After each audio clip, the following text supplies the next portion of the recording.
Hi friends, समस्त को मोर जुहार। आज आम बनामा इडली बनावा लगे हमको चाउल और बिरी दरकार। बिरी जिते नेसन तार डबल चाउल नेसन। बिरी राति ग्राइंड कर कन्वेंट वाले रखी देती।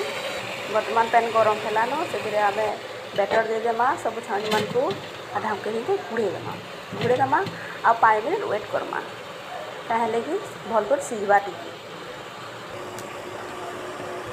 5 मिनट खानी हो गलान कवर खुद देखी देखा देखो कितने भल हिसाब से फुली हमारे टीका परफेक्ट हो बहुत भल हिसाब से फुली आम गोटे जगह तानी काढ़ीदेमा।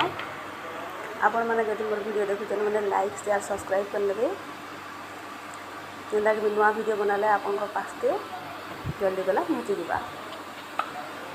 देखो कितने भल हो पूरा स्पंजी हो फुली कर